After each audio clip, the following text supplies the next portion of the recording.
Hi అండి. కొబ్బరి పులిహోర ఎలా చేసుకోవాలో చూపిస్తాను. ఈ కొబ్బరి పులిహోర మనము సింపుల్‌గా 5 నిమిషాల్లో చేసుకోవచ్చు. ఇంట్లో ఏం కూరగాయలు లేనప్పుడు ఇలా చేస్తే చాలా బాగుంటుంది. లంచ్ బాక్స్‌లోకైనా, బ్రేక్‌ఫాస్ట్‌లోకైనా. దానికోసం ముందు ఒక మిక్సీ జార్ తీసుకొని అందులో 4, 5 ముక్కలు అల్లం ముక్కలు, 4, 5 ముక్కలు కొబ్బరి ముక్కలు, 2, 3 పచ్చిమిర్చి, 1 స్పూన్ జీలకర్ర, 1 స్పూన్ సాల్టు వేసుకొని మొత్తం ఒక 4, 5 వెల్లుల్లి వేసుకొని కచ్చాపచ్చగా మిక్సీ పట్టుకోవాలి.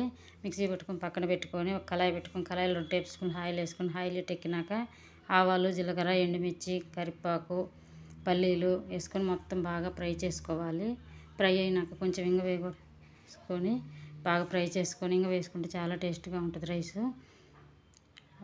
ఫ్రై అయినాక మనం ముందు మిక్సీ పట్టుకున్నదంతా మిశ్రమం అంతా అందులో వేసుకొని పచ్చివాసన అంతా పోయేదాకా బాగా ఫ్రై చేసుకోవాలి. కొంచెం పసుపు కూడా వేసుకొని బాగా ఫ్రై చేసుకొని మనం ముందు రైస్ ఉడకబెట్టుకొని చల్లారబెట్టి పక్కన పెట్టుకున్నాం కదా. మనకు వీలైనంత వరకు రైస్ ఎంత కావాలంటే అంత రైస్ వేసుకొని సరిపోయినంత రైస్ వేసుకొని మొత్తం బాగా వీడియోలో చూపిస్తున్నట్టు కలుపుకోవాలి.